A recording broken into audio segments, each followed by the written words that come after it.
I was saying we don't really know if no solution's right, but if you look at the graph and you want to know where has it got zeros, we can see that it has them. We can see that they exist, so it's definitely not no solution. You plug a 7 in here, I'll actually show you what that one looks like. If you plug a 7 in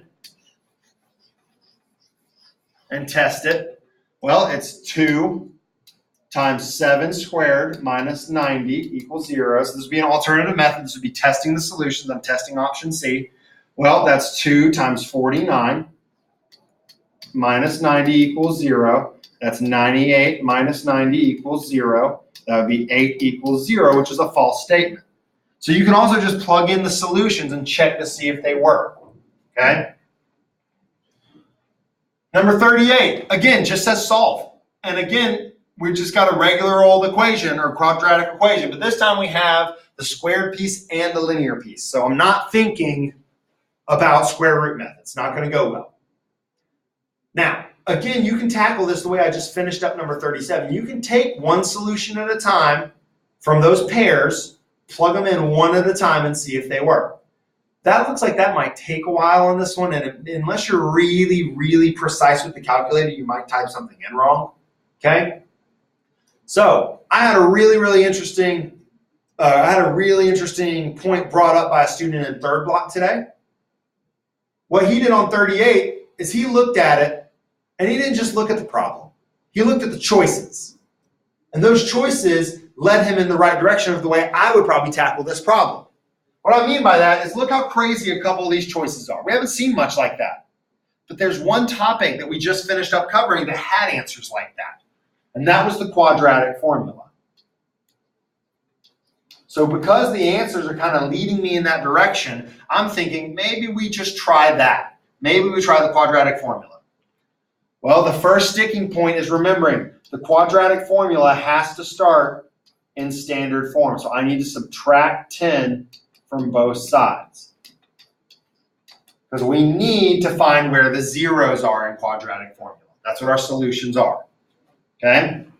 Well, now I've got that done. I'm ready for my A, my B, and my C. A is 7, B is 4, and C is negative 10.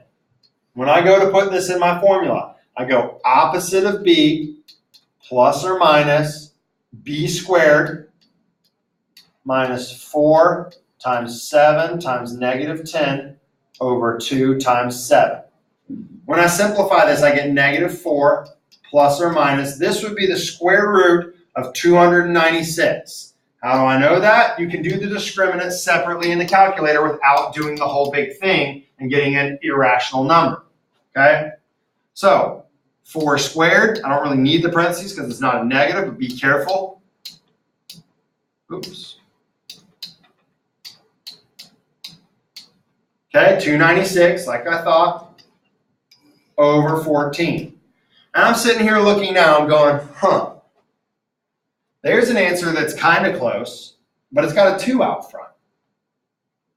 Here's another answer that's got the 7 down the, or that's got a 7 down the bottom, but this one's actually got some other stuff going on. So we've got 2 of these. One of them's close. Don't settle for close, guys. We've learned that that 296 isn't always that simple. Sometimes you can simplify that, okay?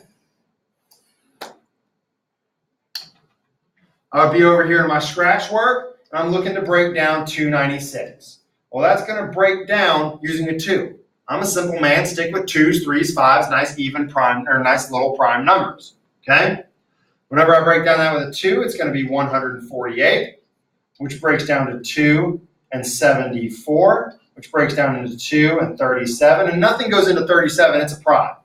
So we got a pair of 2s that came out, and then we got 2 leaves left on the ground. Whenever we have 2 leaves left on the ground, we smash them back together. So this is 2 on the square root of 74. So what I have now is negative 4 plus or minus 2 on the square root of 74 over 14. And now I'm kind of in between the two. I got my square root of 74. That's good. But this time, I don't have the right numbers out front of everywhere. Okay? So I've got to simplify them. I look at the numbers out front. 4, 2, 14. I need a number that can be divided out of all of them. Well, they're all even. So 2 goes into all of them. When I divide 2 out of all of them, I'm going to get -2 plus or minus 1 on the square root of 74 over 7. And as I've reminded you several times, classes, they're never going to write that 1 there. Standardized tests are never going to have that 1. So after all that work, I have my answer. Now, let me tell you where you could have cut this problem off specifically. A lot of you got in the habit of when you were doing these quadratic formula problems, you were just going to type the whole thing in the calculator. And then you found out that didn't always work. Well, it's going to work here because we have options to test against it. We have crazy decimals that we can match and see when they match up. Let's do the plus version of this problem, okay? -4 plus the square root of 4 squared. Well, really, we already know that's 296. But if you didn't already know that, it would be 4 squared minus 4 times 7 times -10. Okay? That's my entire square root part plugged in.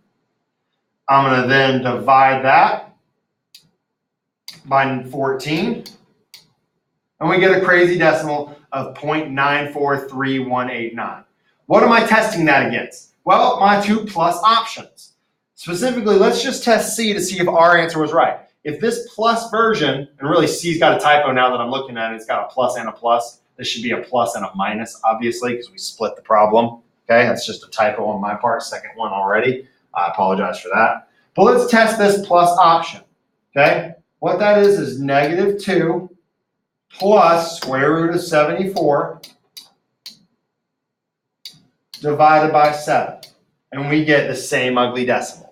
That means that our original problem and this are the same. This has the right solution. I shouldn't say are the same. I should say it has the right solutions to our original problem.